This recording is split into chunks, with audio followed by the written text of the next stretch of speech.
This is Marlene with Miami Ghost Chronicles, and I want to welcome you to another episode of Stories of the Supernatural.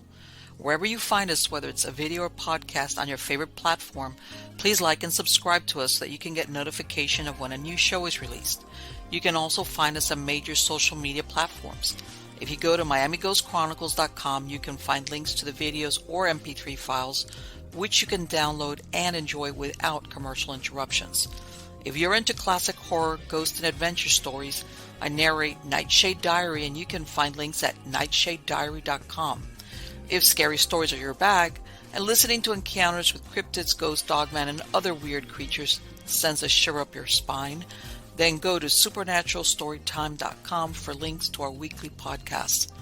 Noteworthy news about the paranormal world, true crime, conspiracy stories, and anything that is just plain weird can be found at eerie.news or visit the Stranger Than Fiction Stories tab at miamighostchronicles.com. Please subscribe to my newsletter on Substack. Just go to mppellicer.com for a link. I want to thank you for being part of my audience, and I think you are all wonderful. Hi everybody, it's Marlene with Stories of the Supernatural. How's everybody doing? Good, I hope. Everything is good here. Nothing new to say in Chicken Kingdom here. You know, sometimes, what do they say? No news is good news. I haven't lost any of them. Even though I have one that I think she's on the way out. She's a hen that I bought her. In other words, this was one of my original ones. And when I bought her, I'm not sure how old she was, but she's doing one of these, laying there, and one of the worst signs for anybody that has animals that I know that are going to say, we get it, is when animals stop eating. You know, when you get an animal and they're sick and you're treating them, but they eat something, you're okay. You've got a chance. But when they stop eating, and I have a feeling this red hen, yeah, and she's a good girl, but I think her days are numbered because she's not eating. But it's expected. Anybody has animals, especially poultry, it happens. So yeah, but you know, I've got others, you know what they say, other ovens and other eggs that are cooking. So yeah, and I have a neighbor. I have a neighbor on the other side. He's got some free range, and he was telling me the other day, we finally met. You know, we had met before, but we crossed paths, and he's talking. He says, there's a fox out here somewhere roaming around that took like 3 of his chickens. And I was like, I think that's what dug under my crate. So yes, now that I've done my chicken diary thing, let me remind you all, go and sign up for my newsletter on Substack. Go to MiamiGhostChronicles.com. You're going to find links there, not only to sign up for the newsletter, where I announce everything having to do with with writing projects, articles. I just announced I'm starting production on season 13 of Stories of the Supernatural, which runs from January to June of 2023. Okay, so if you know of anybody that's interested, that I would love to interview. Doesn't have to be famous, nothing like that. Anybody that's just had a weird experience, tell them to reach out to me, and we could set something up, and I can include them in season 13. Also, I want to mention my sponsor, PlanToStaySafe.com. PlanToStaySafe.com. They've got a lot of neat and weird things that are practical. You need a travel alarm, something to hang on your doorknob while you're traveling in a hotel room. It wouldn't be the first time I've heard of people having visitors, unexpected visitors, come into their hotel room. It sets off an alarm. They've got stuff with hidden cameras, stuff like you can hang it, or if you have you want a nanny cam, very, very basic. They even have ones that they've got the camera in the docking station of a phone. A lot of neat, spy stuff, but very practical if that's what you really want. And they've also got a great line of self-defense products for women, a bunch of stuff. Okay, so check them out, PlanToStaySafe.com. Now, let's get on to the good part. The good part is who is a guest with us today. This is a gentleman this is the first time he's done Stories of the Supernatural. His name is Kaedrich Olsen, and he's an internationally renowned author, speaker, and teacher who specializes in runes, Norse mysticism, pagan men's spirituality, and resolving paranormal problems. He's an ardent student of Old Norse literature and spirituality, concentrating upon the runes and magical practices. These studies helped him to uncover secrets lying at the heart of Norse mysticism, which directly correlate to modern understandings of the psyche and behavior. He's also the author of runes for transformation using ancient symbols to change your life. Help me welcome him. How are you doing today, Kaedrich? I'm doing really great. Thank you for having me here. I'm excited about this today. Oh, Thank on you. the contrary, it's my pleasure. Let me ask you, did your interest in runes and in North mythology, was this from youth, or how did you get interested in this area? Oh yeah, it was from I would say before I was a teenager, Mm-hmm. because in the basement I grew up in my parents' house, there were a ton of books. It was a veritable library in the basement, and my room was in the basement. So I had access to encyclopedias, books on magic, anything that I wanted to have, I could read about. Lots of books. And one of the books I really was fascinated by was Secret Teachings of All Ages, because it talks about the secrets of all of these different secret orders, the different mystical groups, everything from the Eleusinian mysteries and the Egyptians to Masons and the Rosicrucians were in this book. And they talked about the Odinic Brotherhood and the rights of the Odin people. And I'm like, wow, that's interesting. At the same time, I had picked up a Book of Runes by Ralph Blum.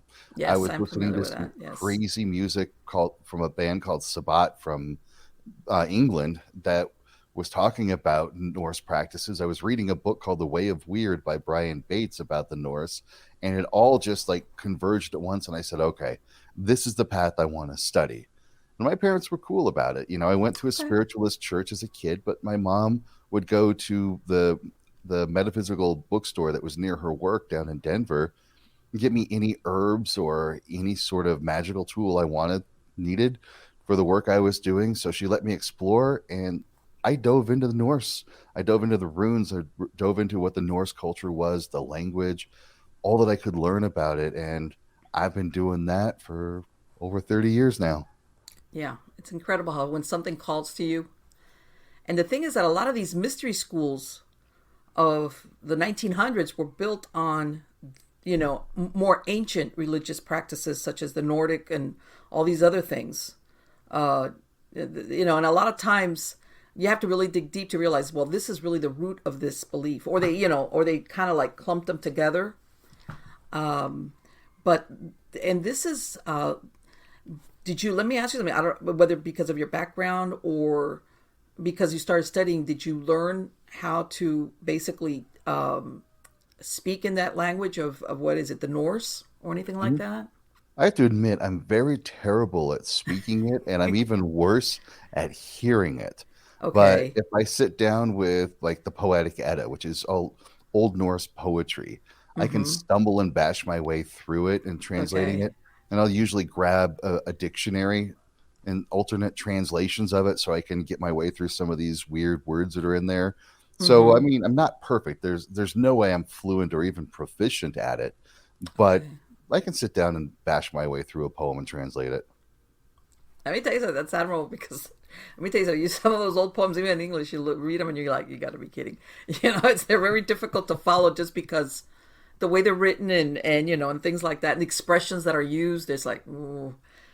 And so and the reason why I'm asking you is that sometimes people get interested in things when they're teenagers and then they slowly slip away. You kind of like put them in and it's obvious you didn't do that. What happened? Did you start using the runes for what, practicing with them, or did you find a group that worked with that? How did you grow in that? In other words, Yeah, I actually started off using runes as a divination tool because that's what I thought they were. That's what runes right? were in the 1980s, right? It was just a Mm-hmm. divination tool. And the more I dug deeper into the culture, the more I dug deeper into the history, I found there was modern version of the old religious practice being practiced today. That time it was called Osatru. Over the years, it's picked up other names, heathenry, Fornsaid, all of these different names that go with it, and they're all valid. And when I went through college, I basically went through a dry period of spirituality because I was just focusing on college. I was doing two internships and a full time job, getting 2 to 3 hours of sleep at night. So there Oh wow. wasn't much time for spiritual practice. And I got out of college, I got my degree. I'm like, okay, I need to get back into this. And I know the Norse is the path that I want to go on.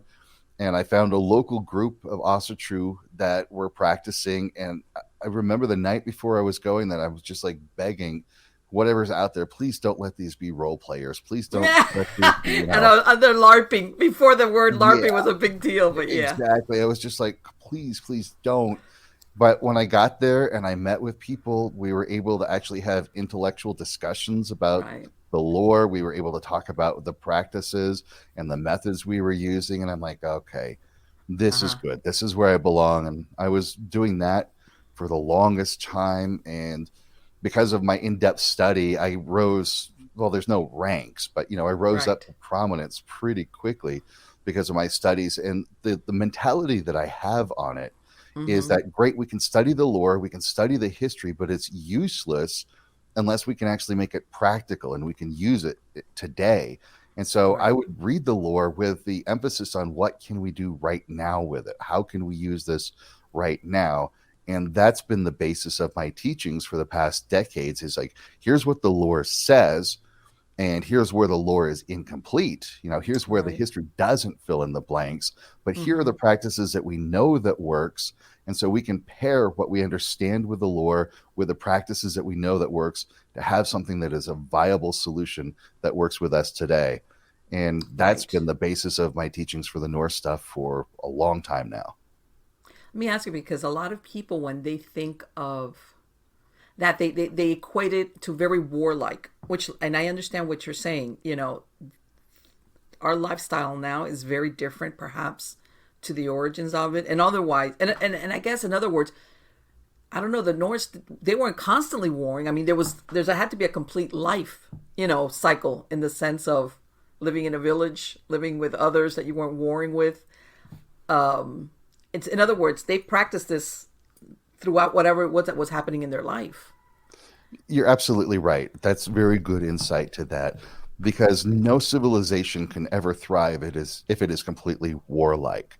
Mm-hmm. And in a weird sense, the Norse are responsible for their own bad image that we have today because they were very much an oral tradition. They would sit around the fire at night and tell stories about each other. And those stories that were eventually written down had become these grossly exaggerated tales.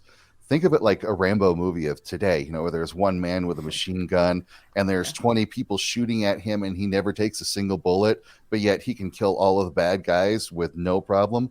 Well, the Norse exaggerated their own tales. Right. So they did that. And then at the same time, when they went across the country, when they went to other lands, yes, there was some raiding. There was definitely a lot more trading going on. But in a lot of cases, history was written by the sore losers because the Norse really didn't document it. They didn't leave it in place. So when the Norse raided Lindisfarne Monastery on Easter, sure they raided, sure they took the gold and all the good stuff. And I'm sure there was some killing going on. Absolutely.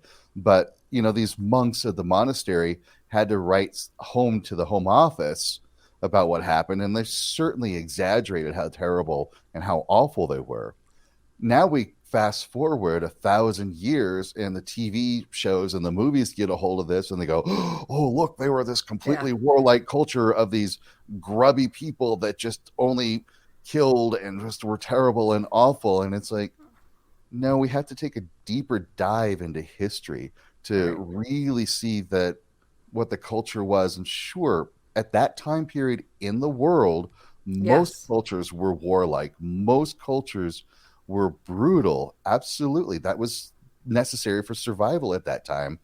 But the Norse, they dressed in finery. They had these nice shirts. They wore glass beads. They combed their hair. They bathed regularly. They looked like dandies. They always Right. were dressed up in all of their highest finery. Women always had a lot of jewelry and a lot of, what are they, accents, a lot of the, extra little things that they Yeah. wear just Yeah. so that it would show off their status. Mm-hmm. And it was a completely different world then of what they looked like and how they acted than what we see in TV and movies today. It's completely fictionalized history. Oh, I'm sure. And yeah, and I've read in some articles, which of course, that they were doing a lot of trading as far as into the east, into Yep. Russia, and especially if there was a town that was like a crossroads, Silk Road, because they have found artifacts that show that they were trading, In other words, people were coming and there was a coming and going. It wasn't strictly like stuff that they brought back from raids. There was a trading going on. Oh, exactly. There are graves that have Buddha statues in it. Mm-hmm. Graves that have money and goods from the Middle East. And we know, like you said, they were all the way out into Russia, Yes. settling, not conquering, but settling and living there. They just went all over the world. It's kind of funny today. One of the most prominent spices in Swedish bakery is cardamom, and it's Mm-hmm. been that way for a very long time. And that cardamom can only come from the Far East. So even today, in modern Swedish baking and modern Swedish culture, we see the Old Norse ties to how much they just loved exploring the world, how much they loved embracing other cultures, and were just really fascinated by people of different lands and the different things that they had to bring to the world. And it's very true. When we look at the history and we look into the actual documentation, the Old Norse culture embraced diversity. They loved all these different cultures. Right. I've never come across anything where they were, how can I say it, where they were kind of what can I say, they tolerated, as long as they got what they were tolerant, let's say, of other religions or anything else. They were like, just Yeah. give us the booty, give us the goods, give us the treasure, or whatever is like, we're good. They seemed to be more free spirited in that sense. All right. Exactly. And I think sometimes also what you were describing, absolutely, in that time period, life was brutal. And I think a lot of it was like a psych, when you psych out your enemies. You know how the Mongols had this terrible reputation that cities would just surrender if they knew the Mongols were on their way. I think that the Vikings kind of did that a little bit on purpose, so that it was like, the Vikings are coming, don't resist them, don't fight them, just give them what they want, because, and I think it was just a big way of psyching out your enemy. Oh, absolutely. Even Sun Tzu talked about that in The Art of War. That basically, if you can go into combat knowing your enemy, you know yourself, you know the terrain, and you have this all figured out, and you've won the hearts and minds of the locals, you've already won without a single shot being fired, without a single blow being taken. You've won the battle before there was ever one. And I'm sure they employed the same exact kind of Yeah. tactics. They understood that if you're a farmer or a villager, somebody that's not a soldier, okay, you wanted to live. You couldn't fight. And, that anticipation of, like, give it whatever they want. Just like before they, like, raise everything to the ground. And let me ask you, did you come across, because, there's always been that, well, not speculation, because from what I believe it's accurate, that the Vikings were going, across the ocean, the North Atlantic, Hmm. over into Greenland and all these other areas, including the coast of the United States, long before the Europeans, as far as Columbus did, because they have found some artifacts. And I think some of them are with runic symbols. Is that correct, or am I wrong on that? The runes in North America, I don't agree that they're not. They have a rune stone, and I forgot the name of the other one. I've looked at those. I don't think they're real, but Okay. there is a place in Newfoundland Uh huh. that's called Lanzo Meadows, where Okay. it is confirmed that it was a Norse settlement. We have the Right. longhouses, we have the remains of the bog iron that they would use to repair their ships. Mm-hmm. The things found in the trash heaps match Old Norse culture. And that's one of the key components is archaeologists are not looking for swords and axes and shields. That actually is usually an indication of that this is bogus if they find a sword or weapons. What they want to do is find the trash. They want to look through Right. the daily things to prove, and Lanzo Meadows is confirmed that the Norse settled there, they lived there for a time, and then they left. Now we do have two different sagas, one of being of Leif Erikson, who came over from Greenland into North America, and he was talking about what the kind of the people that they encountered, what the situation was like, what life was like, and eventually why they had to leave. So we do have history and archaeology confirming that the Norse were in North America 1,000 years before Columbus. I believe it. Right. They were, and the thing is that I think previous to this, people didn't understand how anybody could travel these distances without the regular nautical instruments that sailors are supposed to be using you know. Right. And they were great sailors. They were excellent beyond comparison. And you know, you think about it now, like I'm gonna get in a boat with a sail and maybe oars, and I'm just gonna go out there and see what happens. You know, and I'm thinking, I don't think that it was by mistake, you know, or that, in other words, that they were blown off course and they ended up. I think that sometimes they would do it just to see what they found. Oh, absolutely. And that's actually how North America was quote unquote discovered. Mm-hmm. Was I forgot the name of who it was, but somebody got blown off course trying to sail from Greenland to Ireland. Got blown off course, found this other land, went back to Greenland and said, "Hey, this is some cool stuff." And then Leif Erikson took off and said, "Ooh, let's go find this place." Yeah, yeah.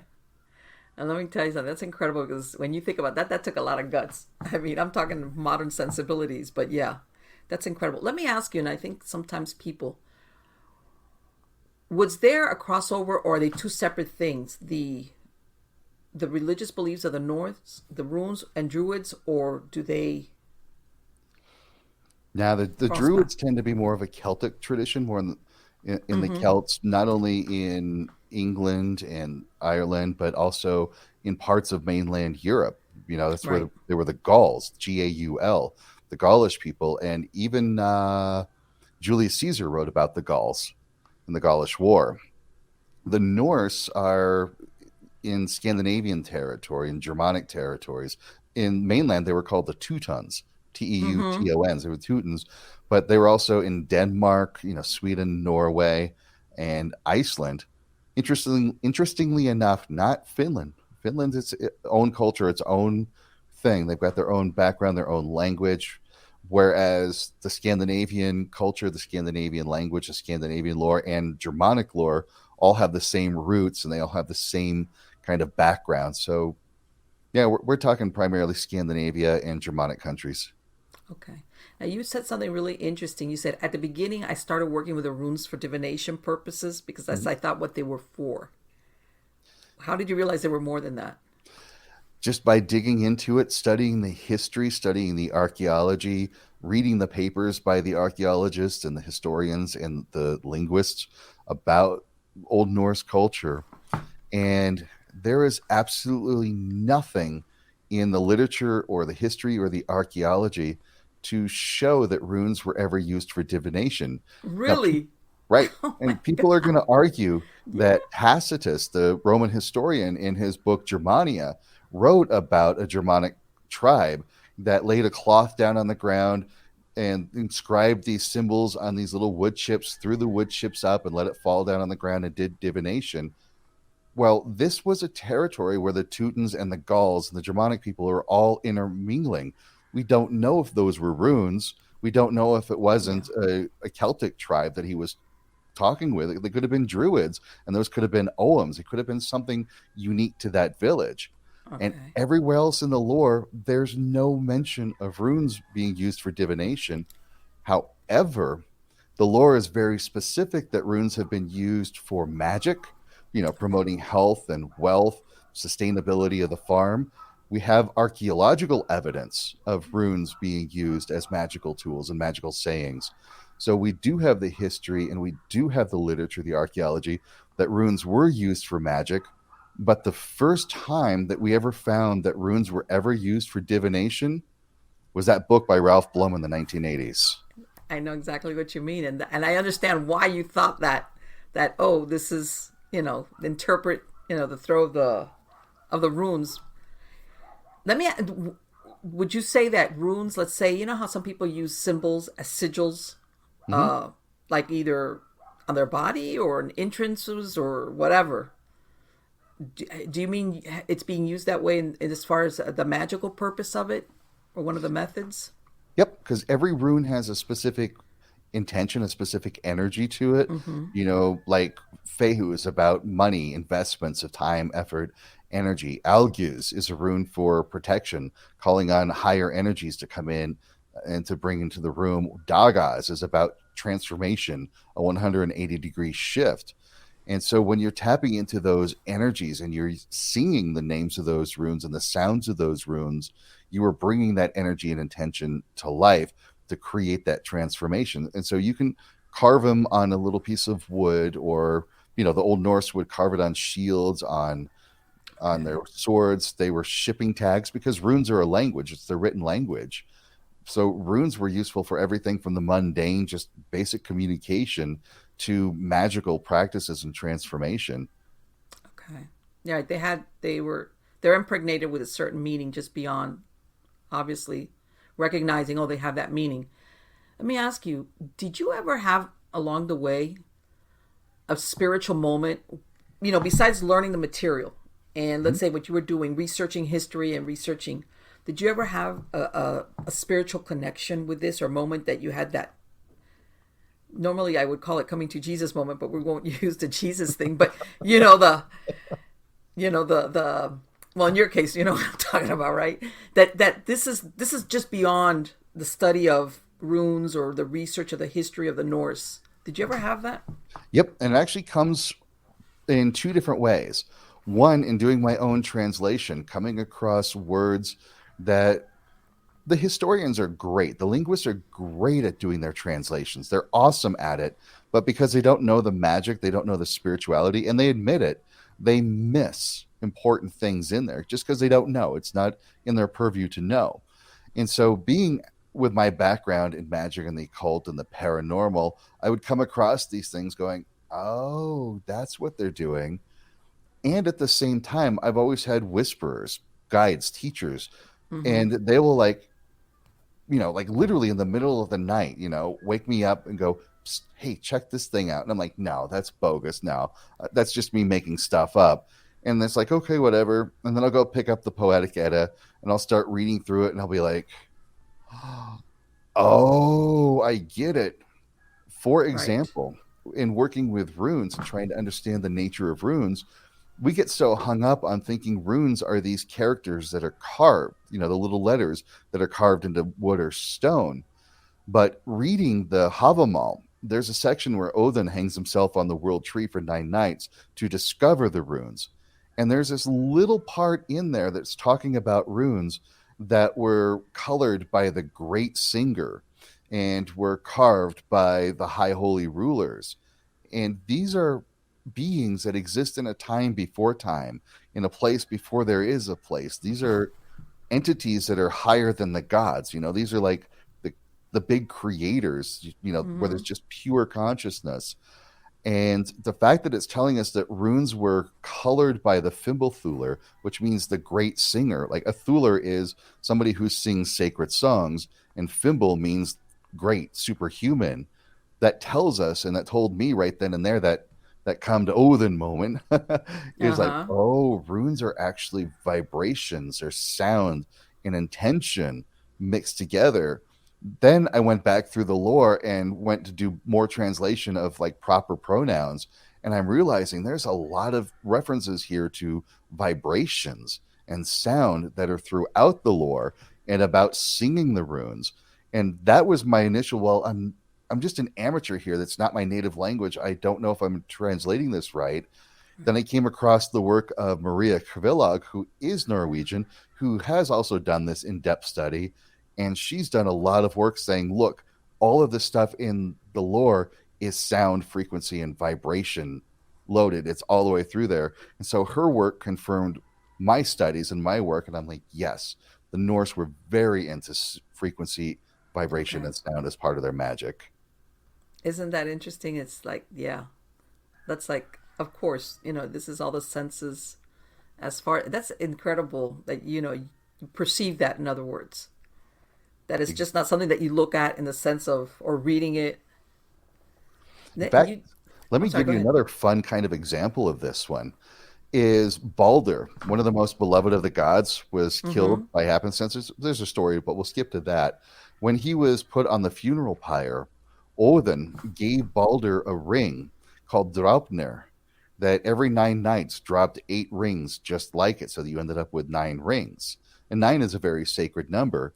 But as I'm going through and translating the lore, and I will do my own little sort of shamanic journeys into Helheim, the Norse underworld, and talk with Balder and communicate with Balder.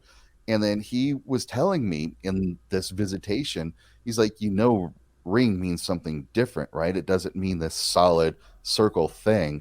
it's ring, like a sound. And I'm like, Oh, okay, am I making this up or not? I went back to the Old Norse dictionaries and I looked up the word ring, which is Old Norse for ring, and it's just like English ring. It not only means the metallic circle that you wear on your finger or your arm, but it also means a sound. there And you I'm go. like, got it. So Draupnir is not a physical ring, but Hmm. it's the intonation of 9 times on the ninth night. I'm like, I get it now. Right. That's incredible. And when did you start doing the shamanic work? That's always kind of been part of it. I've always had that natural knack to go into a deep meditative state. My mom took me to psychic development classes when I was a kid, Okay. and that included, going into meditation, learning to get out of the body and have out of body experiences. And the Norse lore is actually very clear on the landscape of Helheim. It's very clear on the steps that you take to get to there. Uh, And I just put those pieces together. And now I take people on a journey to Helheim to see the sights and do the work that needs to be done. Because it's not just Okay. about looky loo, it's about doing stuff there. Okay. And I just paired that together, and I've been doing that for a very long time as well. Okay. And this is, have you ever come across something that, and the reason why I say this is that I've heard of people that are doing shamanic work that sometimes encounter stuff, if you want to call it the middle plane, in that area that is, in other words, that's not quite, that you have to know what you're doing, in other words, or no, or if not, you're going to run into trouble. Have you ever found yourself in that situation? I think I understand what you're asking. And if we use Old Norse symbolism, Norse tells us that there are 9 worlds, Okay. realms of the gods, realms of the giants, realms of the dwarves, elves, all of these various realms. And they represent like different frequencies, different densities of existence that we could be on, but they are all connected by Yggdrasil, the world tree. And Yggdrasil is kind of like that middle ground. It's the in between worlds. It Mm-hmm. serves kind of like a conduit that you can get back and forth. And that's why Odin hung himself on Yggdrasil, the world tree, is because he was in that liminal state in between worlds where he could see that actuality that existed outside of all of those different densities. And if I'm understanding the question right, Yeah, I you're think on the that's what money. we're talking about. That's what Yggdrasil is. Mm-hmm. Right. It's a place where things exist there that you're not going to find on this plane, as in the physical. Okay, but you have to go through it to get where you're going. Yep. And if you don't know what you're doing, you could bump into things, I guess, in a metaphysical sense that you might not be prepared to handle. Depends. In other words, that's Yep. why I asked you when did you start doing the shamanic work, because you have to know what you're doing. Because sometimes you could get yourself into a spot of trouble if you don't. I've always had a guide that can show me where to go and what to Okay, do and what to stay away from and the questions to ask. I've always had it's the whisperers. They've always been there to show me these things and so they're teach me more. plural, huh? More than Oh one. yeah. Oh yeah, many. And they've all interchanged throughout the years. So I don't have the same today that I had back in elementary school. They're all different. Back in elementary school, Oh yeah, I remember playing on the playground talking to spirits. It's been a normal part of my entire existence. what did that do for your reputation with your schoolmates, Kaedrich? Oh, I was the weirdo. I was the freak. By the time I got to junior high, I embraced it. I was embracing my goth side. I started dressing Mm-hmm. in black, listening to Right. the weird music, and I just kind of like I had to just pull myself out of from the rest of the school culture just Right. because we're talking the 80s. The idea of meditation, which is a normal thing for me, was laughed at by the kids. Right. Dealing with spirits because I grew up in a very haunted house where things would move, TV channels would change. I grew up that way. I couldn't talk about that with anybody at school. Now my friends, of course, they kind of poo-pooed it at first until they came over to my house and they're like, "What the?" And I'm like, "Yeah, this stuff is real, right? It's everywhere." And Okay. And so, it sounds also uh, like your parents were okay. oh In other yeah, words, they didn't shut you down.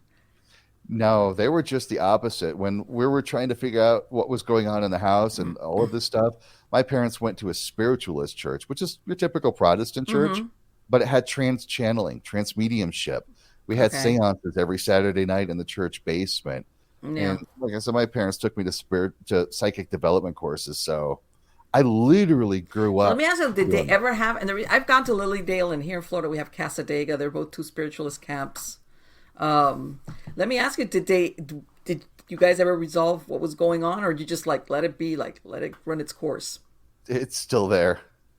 It's Okay. just my kids grew up with, not in that house, but they grew up with it, telling me about the lady who comes into the room to see them when they go to sleep at night and how they're talking to the spirits. And my oldest was doing basically Reiki spiritual healing Mm-hmm. when she was like 7, 8 years old. Just no training. She just Right. knew it because the spirits were teaching her how to do it. So Okay. she could do it at a very young age. It's been a normal part of my existence literally since before I was born. That's incredible. And you know what? I'm gonna say that's the attitude. Because I've spoken to many people who have had childhood experiences with hauntings, and some of them have been petrified, absolutely Mhm. petrified. And a lot of it has to do also with you know what they're taught to expect from it, or knowing that their parents, this was something that was supposed to be avoided. But it sounds like you didn't. That's not what happened with you. It was like, okay, this happens. Well, let me give you a fun case example out of this one. For me, I grew up with it. It was natural, normal to me. I was curious. I was interacting with spirits. My sister, who is 7 years older than I am, grew up in the same exact house, experienced the same things. And to this day, she is petrified. She wants nothing to Say, do with it. My mom, who is in her late 90s, still lives in that house.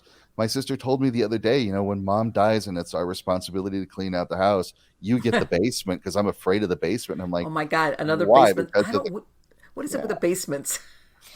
Yeah, I mean, that was where I grew up as a kid. That was where my room was. So And how? Oh, you were in the basement, of course. And the yep. reason why is that every time I speak to everybody else, that they've told me about a haunted location, but the worst always is the basement. It's like, And in truth, this house was everywhere. The radio was upstairs and it would go off, turn on in the middle of the night upstairs. The TV upstairs, you could see the knobs dialing. My dad would mm-hmm. tell me when he's taking a bath in the bathroom upstairs, he could hear boot stomps going up and down the hallway right outside the bathroom. So why my sister singled out the basement, I don't know, because it Did you was the guys ever know the whole history of the house? it was built on farmland. My parents had it Okay. built in 1964, and they are the first and only occupants. Well, my dad's dead, but they're the only occupants of the house. And the best we could figure out is because this is old farmland that maybe Once this is upon a time. farmers and people who worked on the farm just kind of still hanging out in that Yep. territory trying to go, what is all this weird stuff here? Sure. Yes. And I tell people a lot of times, besides the what you said, the farmland, I said sometimes people would have either family or unofficial graveyards out in places that were never registered in the county because it was just maybe a group of families in the area that were using it. So it's not recognized, in other words. And of course, a That lot of times these markers are made of wood. Time passes, and it's nobody knows or remembers, or it's registered. And then that's sometimes when you get people that build brand new houses, and then things like that happen. What you're describing, it could have it is been.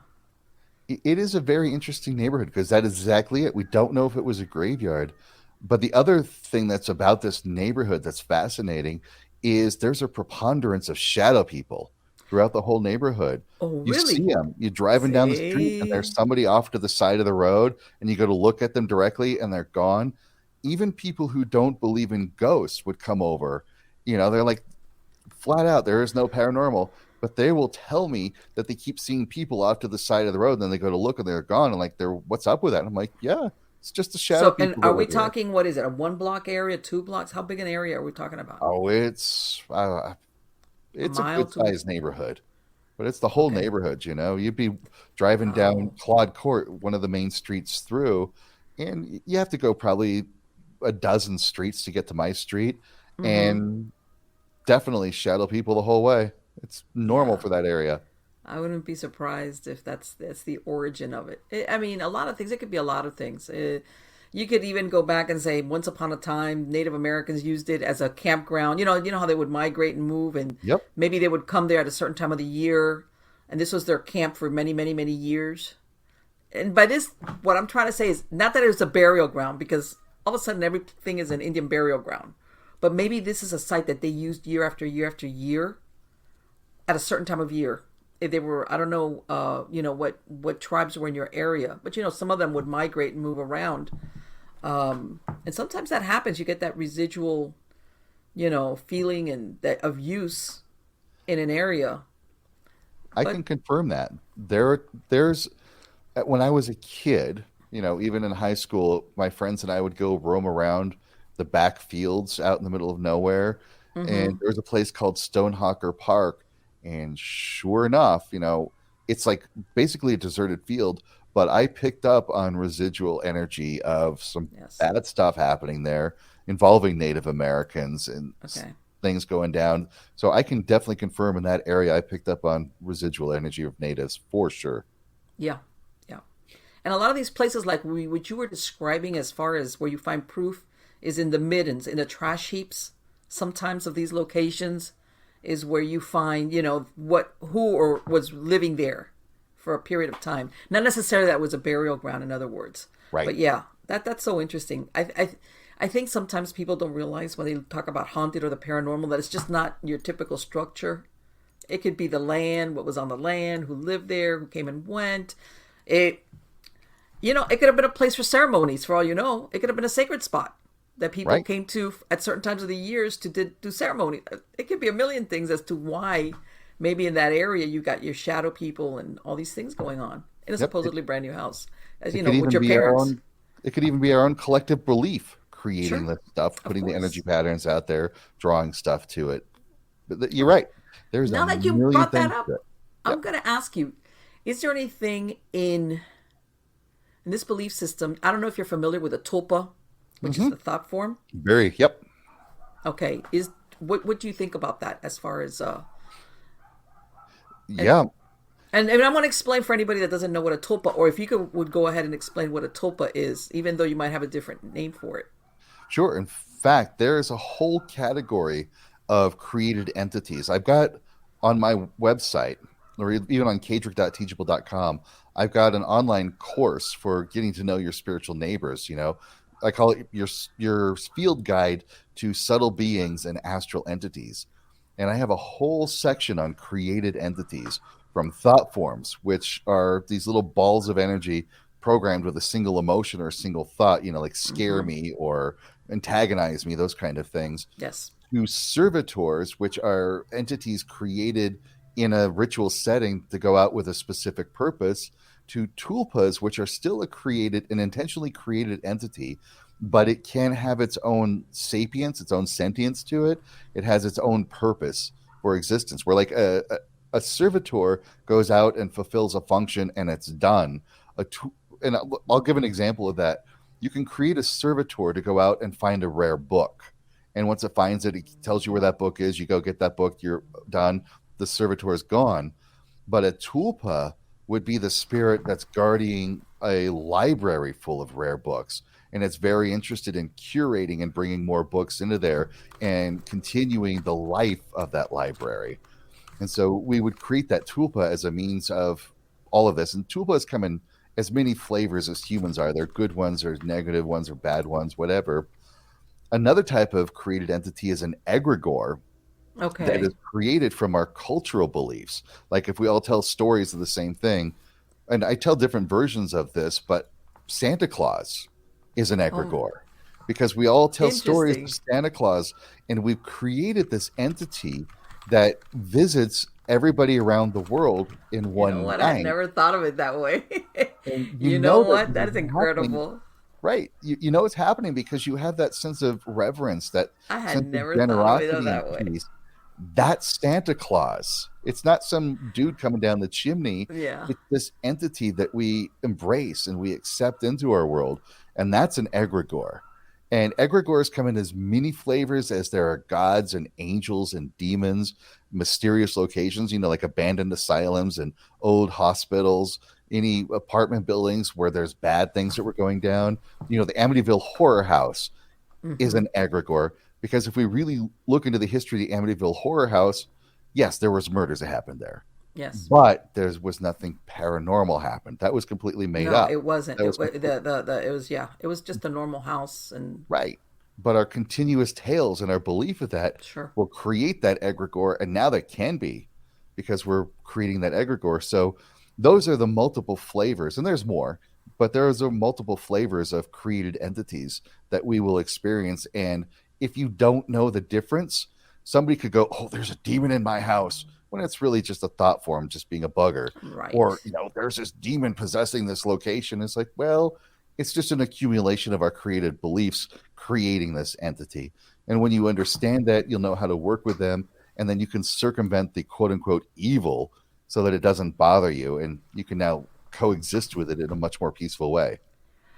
Well, the first time I had heard of a tulpa, I had read this book about this lady. Her name was Alexandra David Neal, and she was way ahead of her time. But anyway, back at the end of the 20th century into the early 1900s, she went into Tibet, which at that time was forbidden. You could not go into Yes. Tibet, and she disguised herself with a Sherpa and went in there. And she even studied with some of the monks. And in part of the book, she describes how, in her mind, they had told her, the monks had told her about a tulpa. Hmm. So she set out to see if it was real. And she says that she imagined like a monk, and she described him, chubby, she gave him a personality. Well, not a personality, but a characteristics and how he looked. And she said she concentrated on it and concentrated on it and concentrated on it. And then she describes how eventually she started losing control of it. Where all of a sudden she would be seeing it. Let's say she would come back to camp and here it is standing by the table, and it was becoming more fully formed. And towards the end, she says it was becoming like a little bit malicious. Plus, it was like trying to break away. In other words, it was becoming its own, and she had to really concentrate on dispelling it. As far as that in other words, it just wasn't the intention of, let's say, a certain thing. It was with a personality, in other words, or that Yep. it looked a certain way. Yep. and and of course I'm sure that takes a lot of concentration and somebody that knows what they're doing. Yes. But that's why I do believe, whether you want to call it that or negative thought forms, somebody that obsesses, let's say somebody obsesses that let's say you have this really nice car. I'm just going to give an example, and for some reason they just don't like you, or a neighbor that wants you to move, and if one of these obsessive personalities that they just sit there and just like I do think that will manifest on the physical plane. Absolutely. Yeah. And people say, huh? Yeah, I No, do you're believe that. absolutely right. And the story that you're talking about, absolutely, that's where we get tulpas from. The idea of what tulpas are and how we create them and use them is a Tibetan form of magic. Right. Absolutely. And what you described is absolutely correct. If you are creating a tulpa correctly, it will become its own independent entity. It wants its independence. It wants to be free, just like we are, and they should be allowed to be free. And if we're trying to control it and confine it, of course it's going to rebel. Of course it's going to Yes. push back, because we would too. And it Yes. sounds like what you were describing is she created a tulpa with the idea that she would be more like a servitor. Because, like I said, a servitor is Right. just I like a think cat. when something works too well beyond what you expected. Yeah. And yeah, she says that, and she describes in the book how it first of it started appearing wherever it wanted to, Hmm. and it took on its own personality, became kind of malicious, and basically it was gonna do whatever it wanted. And she was like, "Oh no, no, wait, You before do this want gets to away from allow me." tulpas to have a little bit of freedom. Absolutely. You do want to be able to connect with them and work with them, but it's not like with a servitor, it is like a hierarchical thing. You need to be the dominant one working with Right. a servitor. But when you're working with a tulpa, it becomes more of a horizontal relationship. Yes, you Hmm. are the creator, you are the originator of it, but it becomes its own being. And if you start to try to control it and dominate it, you're going to run into problems. But if you can work with it with respect and dignity and care and compassion, like you would any other sovereign, sapient, sentient creature, then you're going to have a great relationship with it, and you're going to get along with it really well. Let me ask you: do you think anybody that, how can I say, that their personality is maybe not that dominant, or they're lonely and they create a tulpa, that they could get themselves in trouble? Yeah, that can happen. Absolutely. We create these thought forms and these type of entities all the time. And We are powerfully creative beings, human beings. We Yes. create, and we create through observation. And when we observe, when you see that tulpa, you see that entity. Now you know it's real, and you've just created even more. You've concretized its existence. And so and this happens, this will happen. And I'm going to piece together different client stories to tell this story because I'm really Okay. big on protecting confidentiality with my Sure, client. I understand. There's some people out there that work with the paranormal that'll write books about it, tell Yeah, I everybody's know. story, but I'm like, I'm going to keep it low key and let these people be Yeah. quiet. But let's piece these together. A person's at home late at night by themselves. They've got a dog, sure, but they start to see the dog's toy roll across the floor. And the dog is not even in the room. The dog was nowhere nearby. And now everything they saw on TV, everything they saw in the movies, everything they heard in church, and the kids talking in school, and all the stories growing up. Oh my God, there's a demon in the house. Yeah. It's not even a Now ghost, it's a demon. there's a demon in the house because that's the only thing it is. There's these people that will out there going, no, that's not your grandfather trying to talk to you. That's a demon in disguise trying. It's like, stop it. And so now they know this is a demon in the house. Now every little bump that they hear, every time the house is settling, if there's an electrical problem, the electrical wiring is a little bit off and the lights flicker, or the light bulb's about ready to go dead, the lights are flickering, it's the demon. And they're generating this fear. They're building up this ball of fear. And that ball of fear will manifest as a negative entity. And it will provoke them with fear. It will encourage them to use their telekinetic abilities, because this is where we get the Yes. poltergeist territory. It will Mm-hmm. encourage them to create the poltergeist effect to really reinforce the fear in this fear state. So now this person has a poltergeist effect going on. It's got this thought form provoking their fear. Yeah. Meanwhile, how do we know that there wasn't like a little kid saying, oh, cool, here's a ball? And now you got Right. this little kid that's scared to death of all of this negative crap that this person has built up, because now they know there's a demon in the house and they're generating this demonic entity for themselves, that they're creating it. And now what do we do? Well, that's where I come in. And that's a lot of the work that I do to teach people is in a situation like this. I've had a lot of success with what I call the compassion shift. Okay. And what I mean by the compassion shift is when you see that ball roll across the floor, people are going to go, oh my God, there's a demon here. What are you going to do to me? Well, the compassion shift is instead you go, oh, is there somebody here? Do you need help? Is there a way I can help you? That instantly shifts the dynamic of the relationship going on. Even if you've got the thought form, even if you got the negative entity, you've got the poltergeist effect going on, you see this stuff happening, but you can still stop and go, does somebody need help? Is there something I can do to help? And then you just quietly listen. And if you feel the fear and you feel the negativity, you've got some negative stuff going on, you just push it away. You're just like, nope, I'm not dealing with this. And you look for the compassion. You look for like, yeah, I'm kind of lost. Do you know where I'm at? All right. Then the relationship changes. All of this negativity starves off because you're not generating that fear anymore. And now you can actually have a great relationship with the spirit that's in the house because you changed your attitude to what was going on. Have you ever come across a non-human entity whenever we're working with anybody? What kind of entity? A non-human, as Oh, in, yeah. and I'm not going to use a demon word because I think that's a loaded word. Because there's a lot of other entities out there that are not demons per se, but they're not human either. Oh, sure. I would say just about every week, multiple Okay. times a week. I work with clients a lot. Right now, Zoom has been a boon for my business. I work with Okay. clients all the time. And when I'm working with clients, guides will come in and other entities will come in that they're working with. And Mm-hmm. I will say most of the time, the guides are not human. Most of the Okay. time, the entities that they're with are not human. I'll give you kind of sort of examples that have happened when people Okay. have come to me on a Zoom call and Mm-hmm. they're telling me that there's some wonky stuff going on in the house. Things are going missing. They're hearing doors creak open. I didn't believe this was possible until I started doing the Zoom calls, but I can Okay. actually go into their house and I'll tell them what their house is looking like. I'll tell them, Okay. there's this cupboard in the hallway, that there's this little Harry Potter closet under the stairs. I'll tell them what's going on, or there's this crawl space under the house, and they'll confirm. And I'm like, yep, yep, yep. And in a lot of these cases, it's either a house spirit or a nature spirit. Like Okay. there was a lady who was, and this isn't violating any confidentiality because there's three different cases.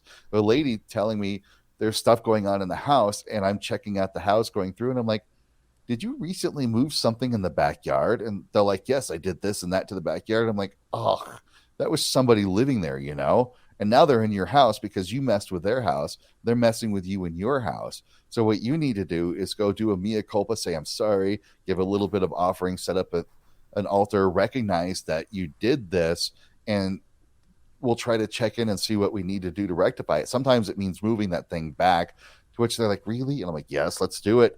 But they've all reported after they've done that, it's like the stuff has stopped. Okay.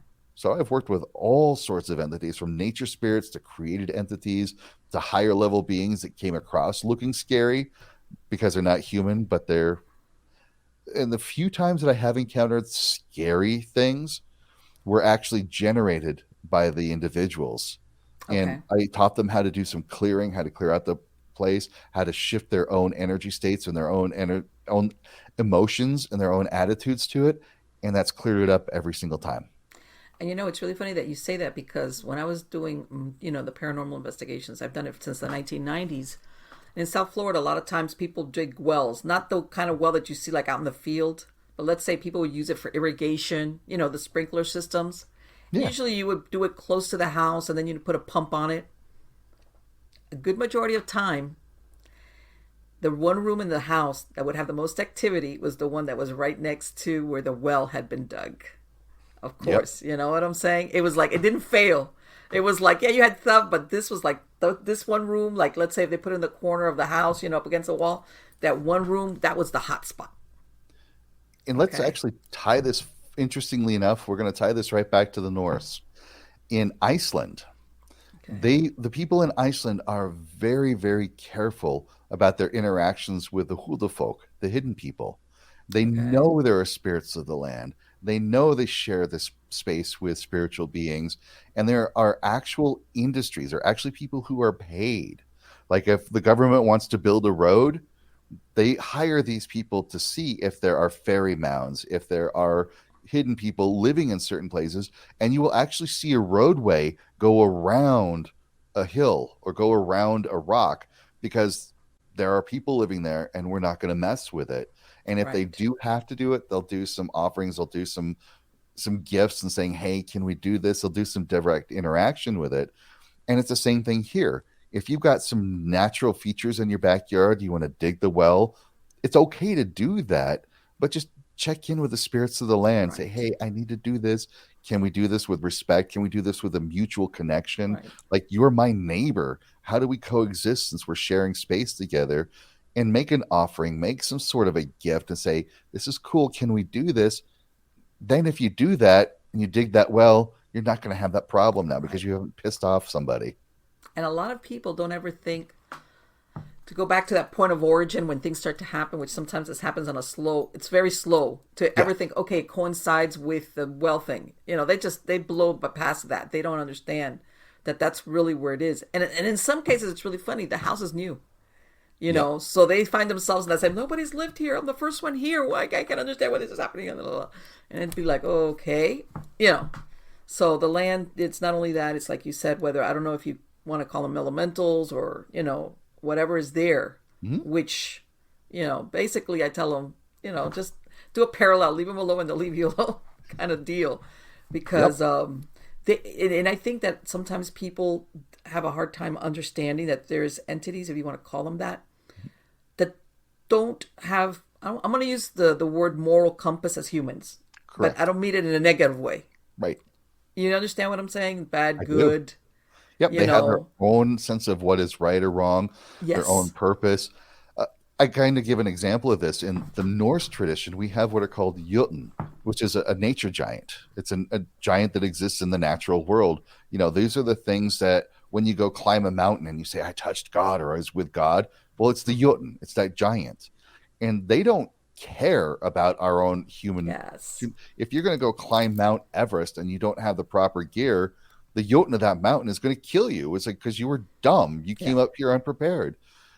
There is a certain type of Jotun that comes out in storms. It's really, really genius. It's brilliant at balancing air pressures. It Okay. knows how to balance air pressures very well. It doesn't know what a house is.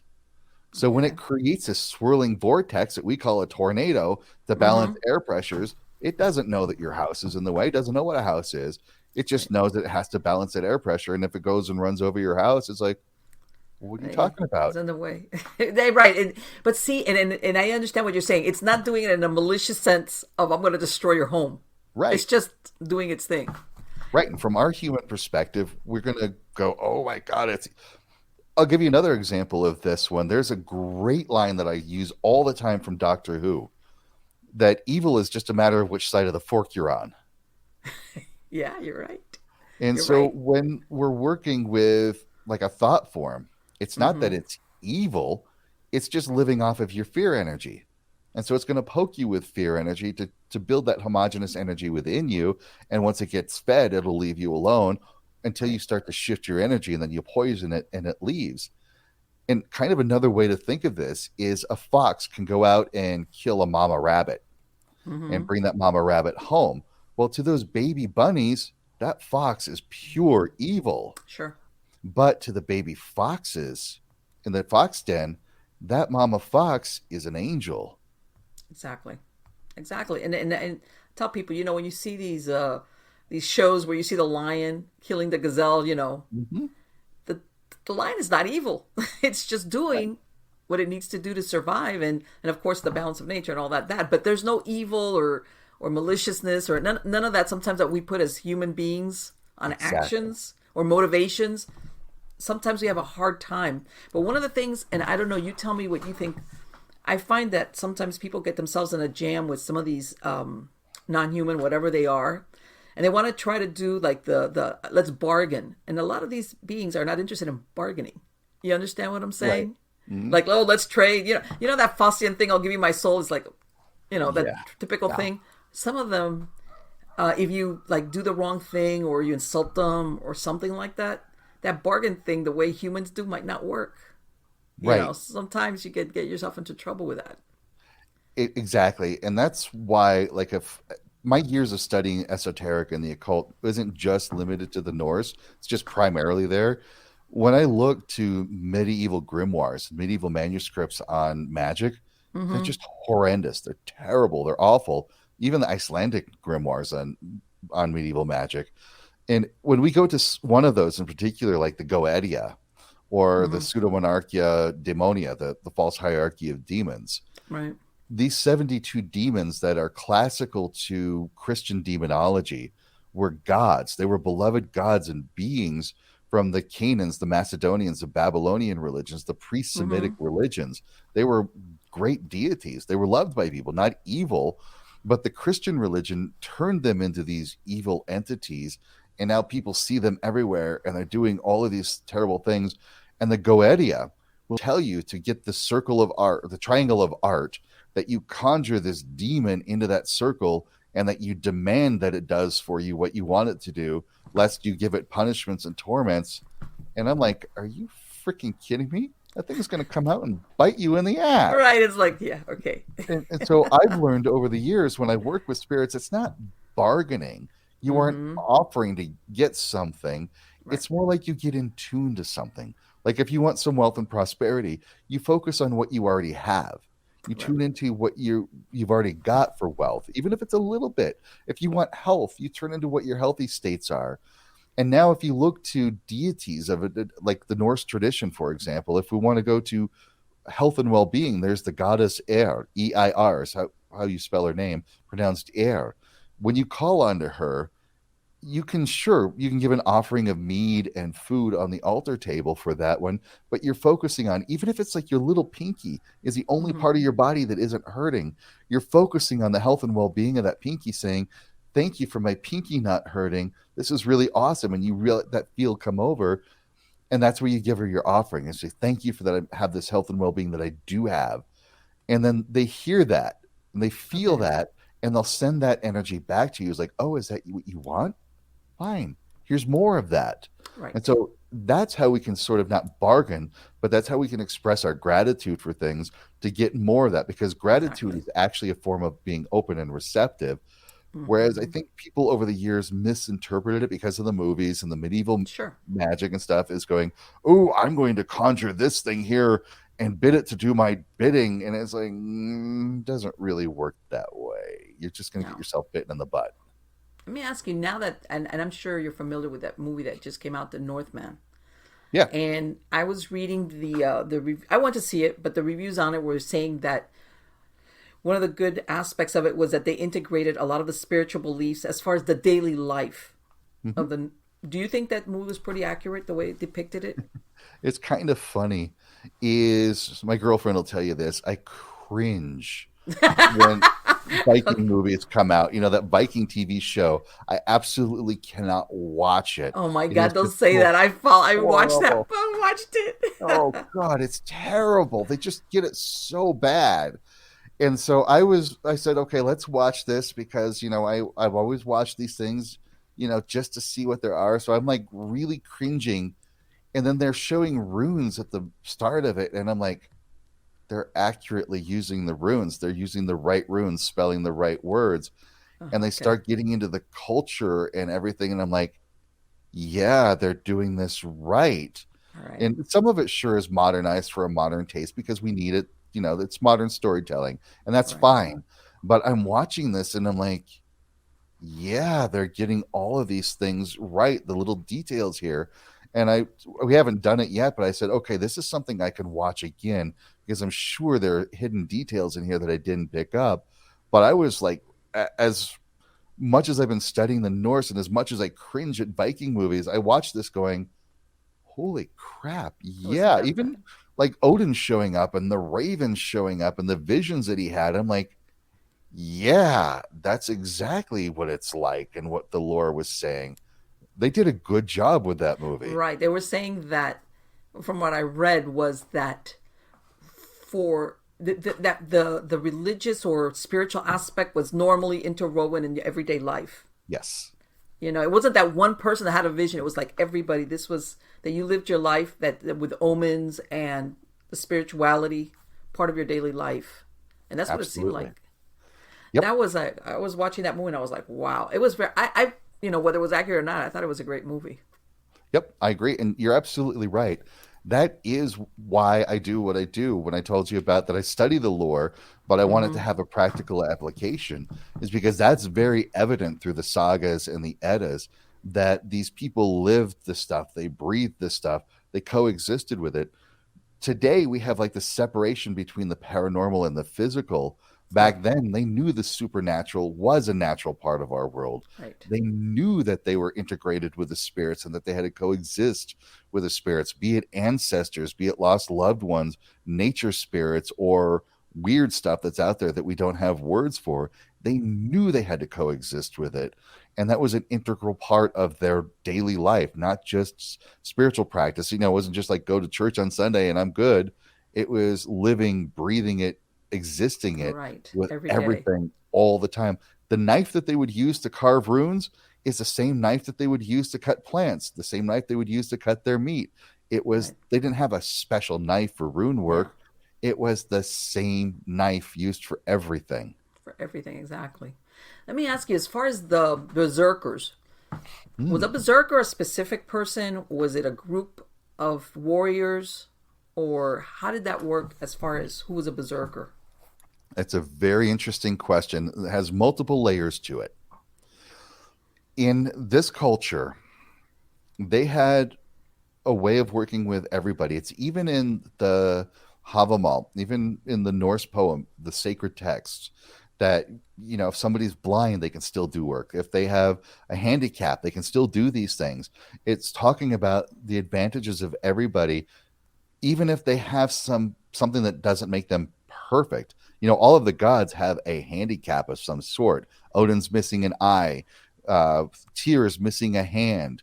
Freyr Okay. is really peaceful, doesn't fight.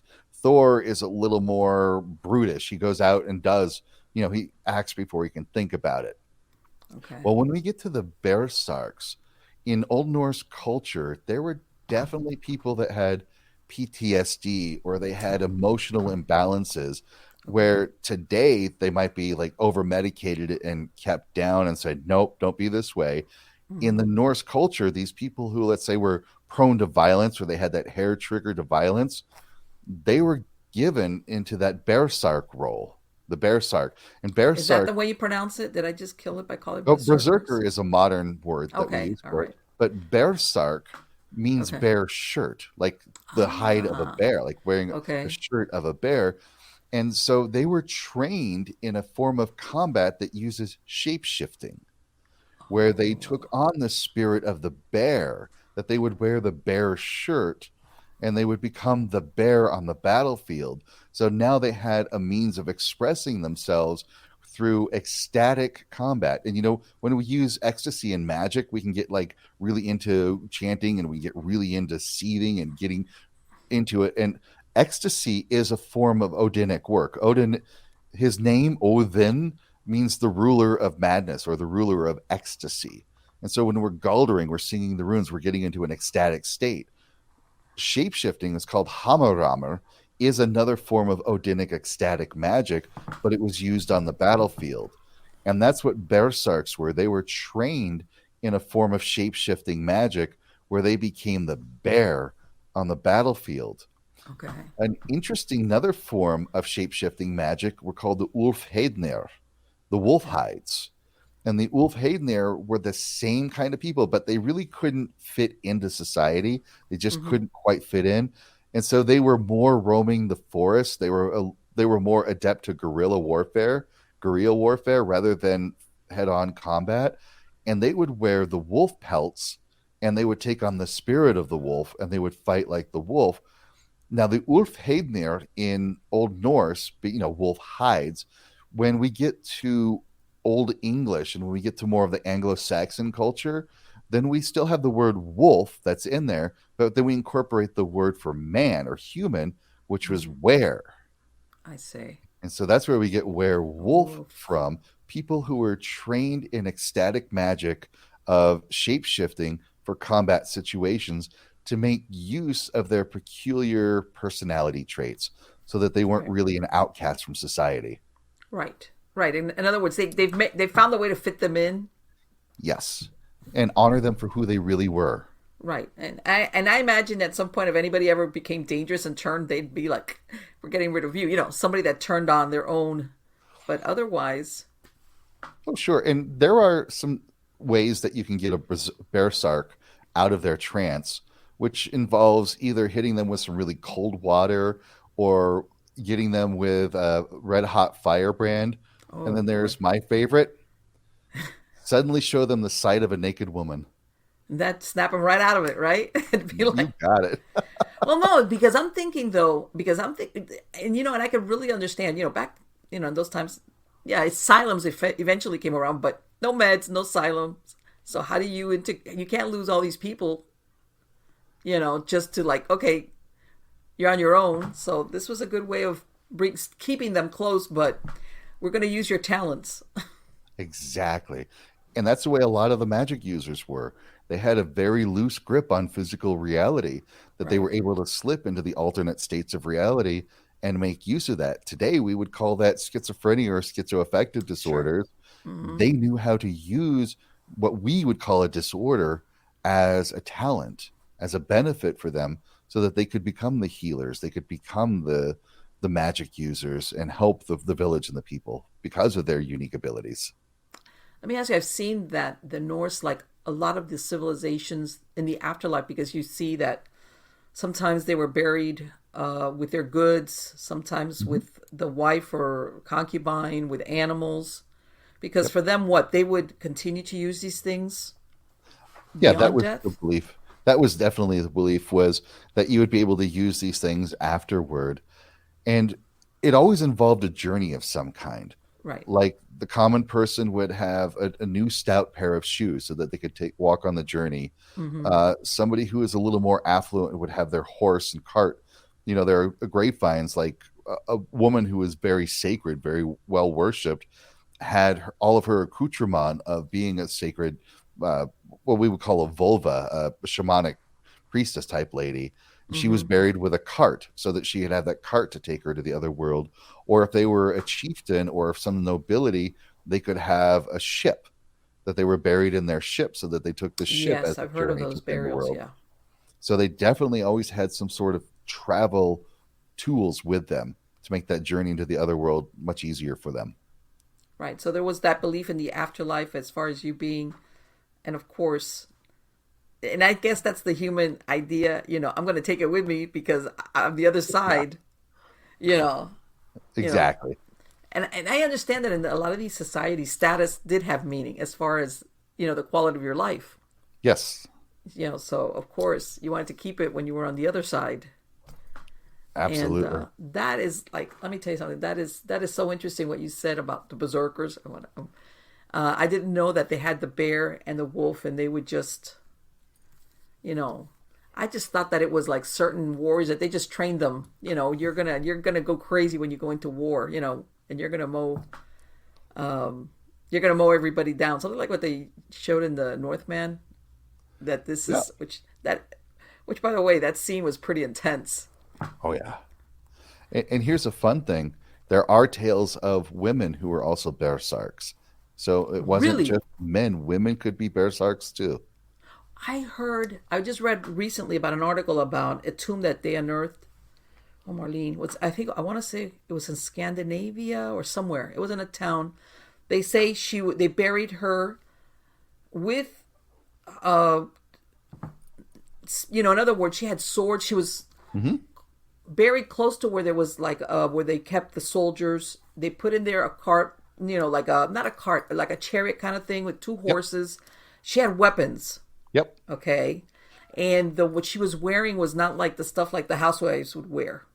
Okay, they say she was pretty well off because of the quality, but Yep. that basically she was a warrior. She was buried close to where the soldiers were, where the warriors were, what she had inside. And what's really funny is they found this back in the 1960s, and they assumed that the skeleton was a man. It was male. Right. And later, it took them so many years to realize that really what they were looking at was a female skeleton, the remains. In fact, the studying the remains showed it was not only a woman, but the wear and tear on her shoulder and on her body shows that Yes. she trained her whole life to be a Right. warrior. It wasn't just Yes. like a one-off thing. That was her status in that society. Yes. Yes. Which is interesting because it kind of like goes with what you were saying that if, let's say, if you did have a woman that did want to go to war, they weren't going to make her stay. If you're good at it, well, we'll take you along. Even Exactly. though back then you look at it and it was very. Let me ask you with the berserkers, when they mean shamanic, because in the movie they kind of indicate like that they were being given drugs, Hmm. hallucinogenics. Is that what they would do when they would send them into war? There's a big, strong theory that may have some validity that part of their transformation rites, let's use those Right. terms, either included Amanita muscaria or liberty cap mushrooms. You know, Okay. either fly agaric or liberty caps as a means of Okay. going into an altered state. Okay. And that makes sense. That makes sense. Kaedrich, it has been absolutely wonderful to talk to you. I've enjoyed it so much. Let me ask you, I know you just wrote that book a while back. Are you and it sounds like you're really busy Oh yeah, on your on working with clients, but are you planning to write anything else? I do have another book that's about 80% of the way through. I've Mm-hmm. There are circumstances in life where I had to put it on hold, but right now I am so involved with creating online courses and teaching classes and seeing clients that I don't have time to get back to the book, but maybe someday. But right now I've just got a whole bunch of online courses I that know I've what been it's like. creating, and I've got a lot more coming soon. Let me ask you, and I want to before you go, I Mhm. noticed that your surname is Olsen. Do you think you have any genetic memories? Yeah, I'm sure it's in the family line somewhere. And I do past life regressions for Mm-hmm. clients all the time, and I've done my own past life work. And I've Yes. had times in the Norse past, absolutely. So Okay. it's definitely in my spirituality. It's there Okay. ingrained in there for sure. That's I used to do hypnotherapy for a lot of years, and I did a lot of past life and age regression, Yep. and yeah, it's that's why I kind of I'm not gonna say because sometimes that's misleading, but you'd be surprised sometimes people, they do have past lives within their genetic lineage. Not all the time, okay, but sometimes they do. And I took back a couple of clients that were really surprised where they found themselves when they landed as far as the past life. They were very surprised. But that is so interesting. For my podcast listeners, what is your website address? It is kaedrich.com Okay. for the main one. And I also have kaedrich.teachable.com where you can find my online courses. Perfect. If they go to kaedrich.com, is there a link there by any chance to go over to where you have your courses? Absolutely. There's a tab on there for training. And if you Okay. click on that tab, you can see the links to go to the different paranormal training courses I've got Oh, online. wow. That is fabulous. Let me ask you, is it only runes, or when you say paranormal training, what kind of trainings do you offer besides the runes? Yep. For example, I've got a class on, like I was mentioning earlier, getting to know subtle beings and astral entities. I've Mm-hmm. got a class on developing your paranormal abilities where you can access your clairvoyance, your clairaudience, your psychic senses, but bring it forward in a way that you can test and validate it and put Yes. it to some really good use. I've got a powerful 6-week long course, which involves one-on-one sessions with me, that is shadow work, where we go into the deep, dark, the scary stuff of ourself, the things that we Mm-hmm. don't like or the things that are holding us back. And we face those together and we address Okay. those because in my years of working with people at the spiritual level, I've seen people reach blocks all the time. And so I've developed a shadow work course to get through all of these blocks to help people find out who they are. So I've got a bunch of these kind of courses Yes. and stuff online that we can work together And let me with tell you and something. just do People it on don't your time. realize how important that shadow work is. It's hugely important. I've Yes. seen some dramatic transformations with clients who've gone through it, like 180-degree turn. I'm going to brag a little bit, Go but I've ahead. had 2 clients during the course of taking this course have actually increased, if not doubled, their business profits. Mm-hmm. I have another person who is just getting job offers left and right without doing anything. Like high-end job actually happened with 2 clients now.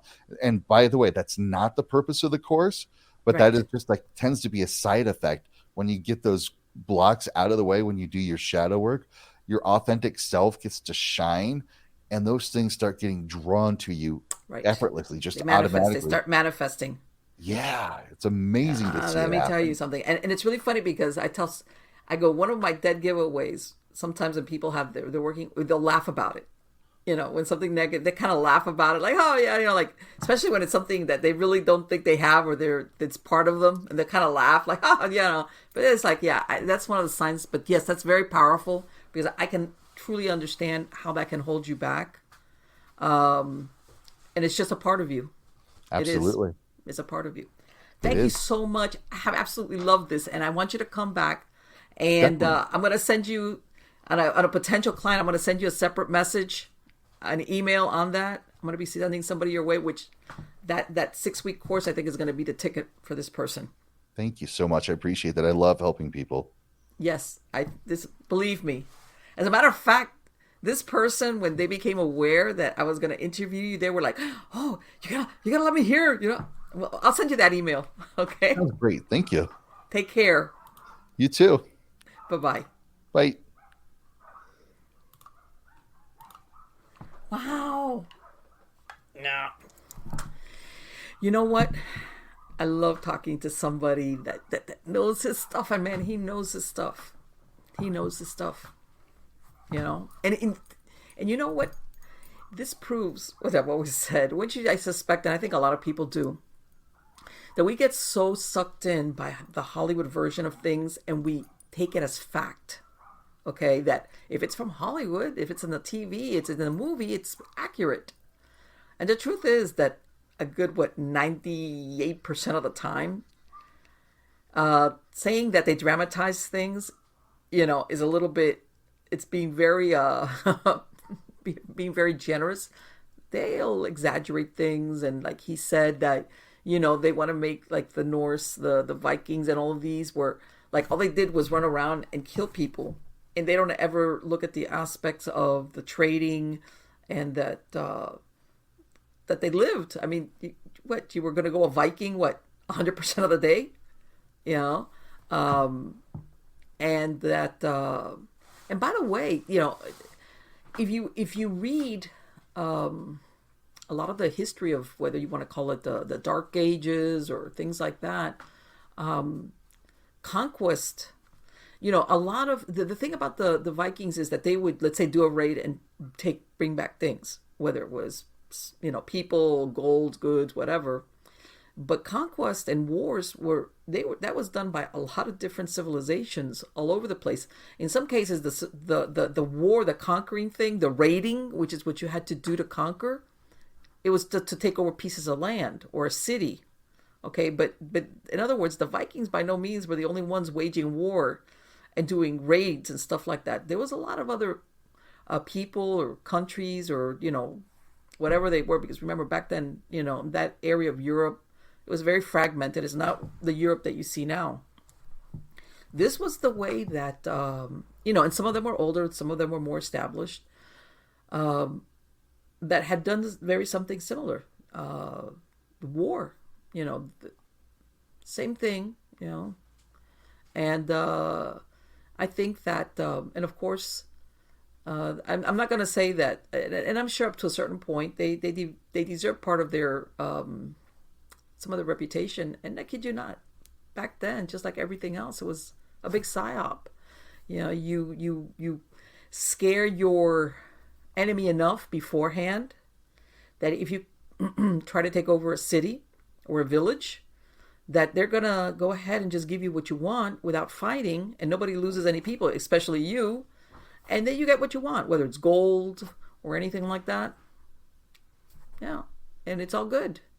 Problem came when they keep coming back for more stuff. But I think that things like that, I think it's fantastic that he had that opportunity when he was growing up. How can I say this? I'm a big believer that yes, you need to be involved in what your kids are doing and what they're learning and what they're interested in. Absolutely. Absolutely.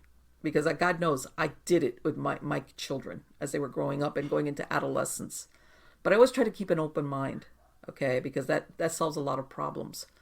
And as long as we're not going into something dangerous, okay? When we're talking, let's say here, spiritual beliefs, okay? I was pretty much open to, like, if you want to learn something, you need to learn about it properly, as long as it's not dangerous. And when I mean we're talking spirituality, something dark and dangerous, all right? And of course, I grew up in my upbringing was Catholic, and my kids by extension. But again, it wasn't this thing where if you have questions about another religion, let's say in this case, because of, he got interested in that.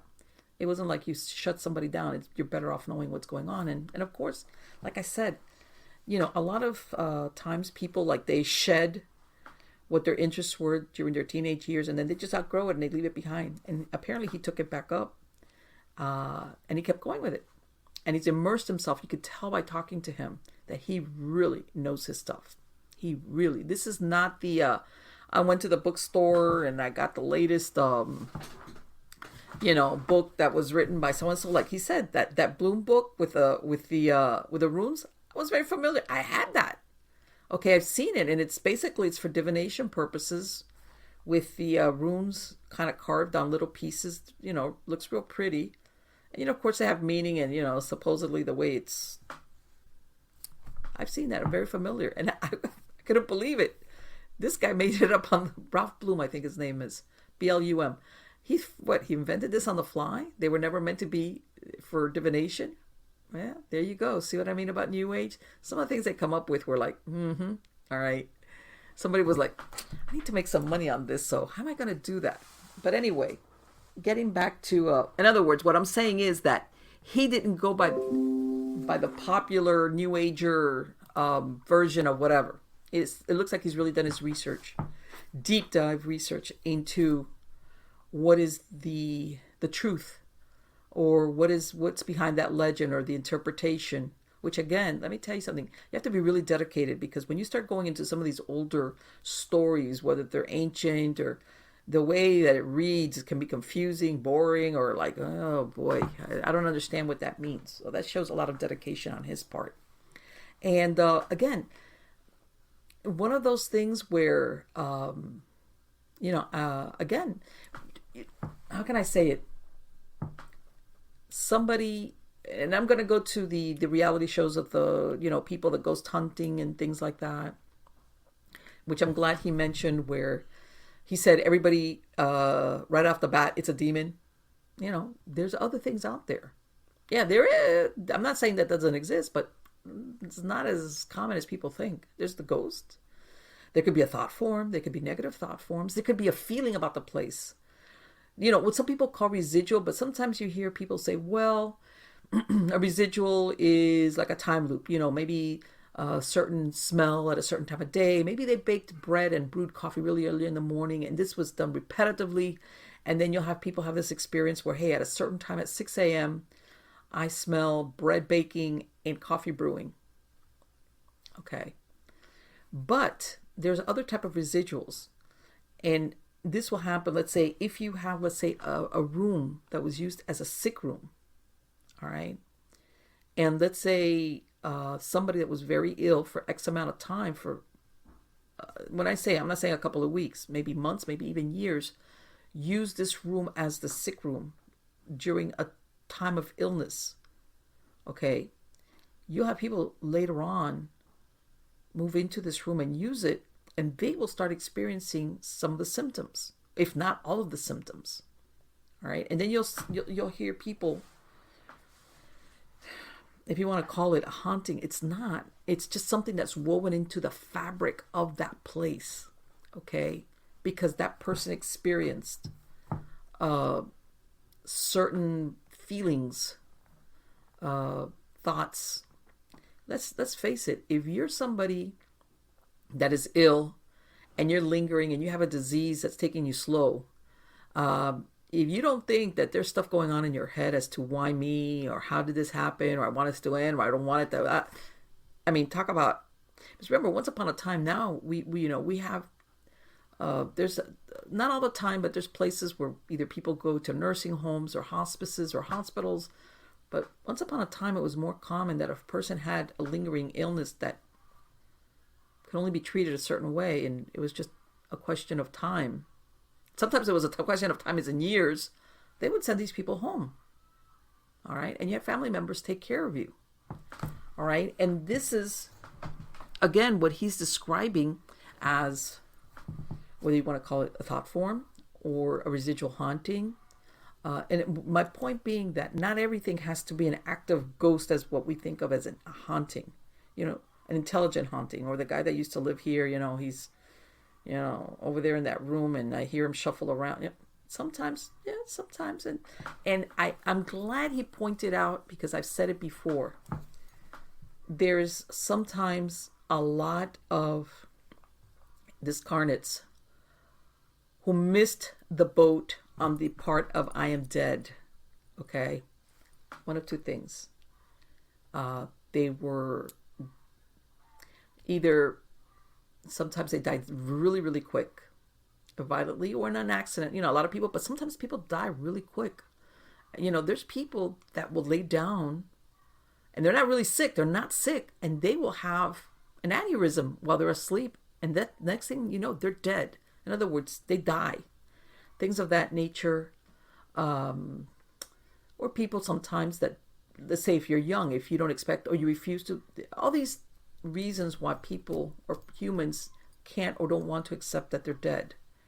And they kind of missed the boat. And when he said that thing about that they want to know what happened, that he said that they're asking what happened, people don't understand that's more common than what you expect. There's no malevolence behind it. It might be somebody that this is where they lived for many, many years. Or it could be a place that this is maybe not that long, but they liked it there. Or they just they didn't get the memo about the I'm dead part, you're dead part. And they're just hoping that somebody, is going to tell them maybe their family moved away. And if you read some texts, you have people that will describe that some discarnates, after a time, their memory starts going wonky on them. In other words, they forget who they were or what happened. On top of that, they're not really sure. They kind of forget who they were, what they were doing. All they do is just they exist there in this area, in this gray area, and this maybe familiar, either because of the structure or somebody that lived there that they followed home, whatever. And it almost takes a while for them to start a discourse with somebody to explain to them that maybe they're dead, and then it starts coming back. All right. There's a lot of ways that could play out, but I'm glad he mentioned that. Okay, again, though, I warn you, have to be really careful how you do that, because sometimes people start trying to engage in too much conversation, okay, with something either they don't know what it is or they're not experienced in how to handle it. All right. And you have to, one thing is to have compassion, all right, but you do have to be wary about things that do use our human kindness, if you want to, or in some cases curiosity, because some people get carried away with the curiosity stuff. All right. And I forgot to ask him, but I'm sure he would agree with me. Also, like attracts like. If you got an angry person, sometimes you attract angry things. Sad, you attract sadness or sad entities or sad thought forms, or, it's like a magnet to steel kind of thing. I mean, there's a whole, so interesting. So again, I'm going to have a link to Kaedrich's website on the credits of the show, but you heard where you have to go to, Kaedrich.com, Kaedrich.com. Check out his work. And he has classes, he has services. And again, don't forget to go to MiamiGhostChronicles.com. And there you can find, like I said, do you want to listen to one of the shows, new one, old one? I've got links to everything, all my shows from season 1. You can find video links, you can find the podcast version of it without commercial interruption. I've got links there. Again, if you want to send me an email, you've got somebody that you want to have them appear, suggestions, or somebody that you know of, or you, I don't care. If you've, like I say, witnessed the unexplained, I'd love to interview you. All right. You can find links there to send me an email. Like I said, I'm already prepping my guest list for the beginning of 2023. Okay, that's how far in advance I prepare the episodes for Stories of the Supernatural. And again, yes, it's, I like speaking to well-known people and authors and experts, but I just absolutely love to talk to normal, everyday people that have had weird encounters, and whether it's a UFO or a ghost or whatever, or, if you're psychic, if you've had psychic experiences all your life, I'm good with that. If you've got some way out conspiracy theory things going on, hey, I'm open to that too. Whatever it is, shoot me an email, all right? And let's see if we can work something out. And again, no commercial interruptions, but then otherwise I've got links to all the major podcast platforms. You're going to find me on all of them. Okay, and also on the videos across the board, not only YouTube, you're going to find me on Roku, through Rumble, on Cloud Hub. I'm all over the place, guys. And don't forget to visit Erie.news, and I put out there a new segment about just weird stuff that's going on. Unusual things, whatever. Whatever makes your weird little heart happy, all right? So till then, guys, take care, and thank you again for coming every week and spending this time with me. Till then.